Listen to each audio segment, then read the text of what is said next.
उपासना परिचालना डुबन प्रभुज कार्य संपादन करी ख्रीष्टंक पलर जड़े विश्वस्त प्रतिपालक होई सुसमाचार प्रचार पाई नियुक्त करने पूर्व केतक प्रश्न पचारि पालक महासन प्रश्न भाई समवेत मंडली और ईश्वर साक्षात मु आपण को जहाँ जहाँ प्रश्न करी सरल हृदय से सत्य पिता ईश्वर पुत्र और पवित्र आत्मा ठारे विश्वास करंती। हाँ मु विश्वास करे ख्रीष्ट यीशु को आपणकर व्यक्तिगत त्राणकर्ता और प्रभु बोली ग्रहण स्वीकार करि अछंती। हाँ मो हृदय त्राणकर्ता बोली मु ग्रहण करि अछि। पुणी कोन विश्वास करूछंती जे एही पवित्र सेवक कार्य ग्रहण करी एही मंडलीर पालक हेबा पई ईश्वर आपन को प्रकृत रे आह्वान करि अछंती। हाँ निश्चित भाव मते आह्वान करिसंती। आपण कोन शपथ करू अछंती जे जो दायित्व ग्रहण करि अछंती ता विश्वस्त भाव रे संपादन करिवे ईश्वर धर्मशास्त्र वाक्य प्रचार करिवे और शिक्षा देवे मंडलीर उपासना परिचालना करिवे डुबन और प्रभुज कार्य विधि सब संपादन करिवे ईश्वर पलर पालक हेबे एवं सुसमाचार प्रचार करिवे। हाँ मु करिवे।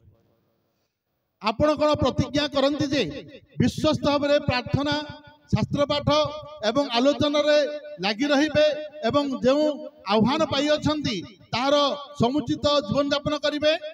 हाँ मु करिवे। मध्य आपण आदर्श प्रदर्शन रे आपणकर आयर संपूर्ण दशमांश मंडली पांठी को प्रथम देवे। हाँ मु देबी।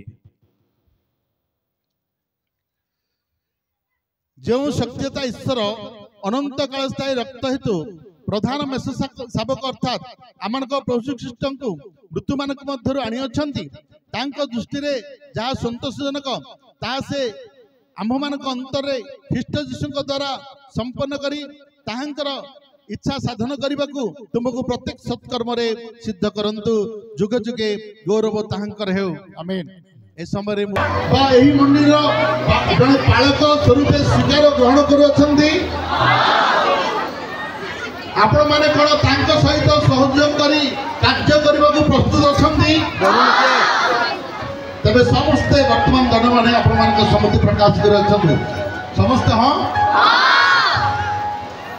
ए समय समस्ते ठिया पालक बंधु मान अनुरोध करी स्थान को आसवे आम नाड़पुर पालक को अनुरोध करी धर्ममय विनयधन ये गीत को से लीड करेंगे।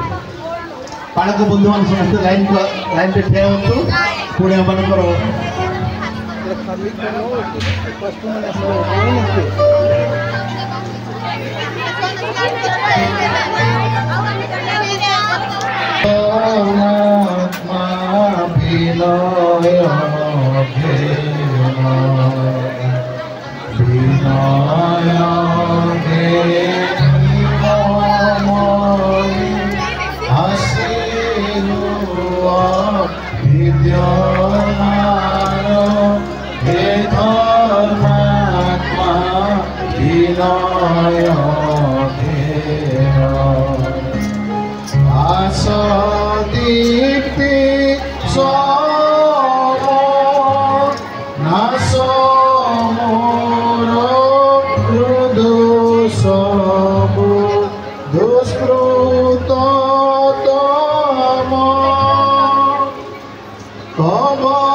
से निर्माण तुमे बालक कर नियुक्त कर बर्तमान आज तुम जनमान द्वारा अभिषेक करने भावुँ एमें प्रार्थना करोँ आत्मिक अभिषेक सर्वदा प्रभु मंडली को तुम्हें सर्वोपरि आशीर्वाद महिमा गौरव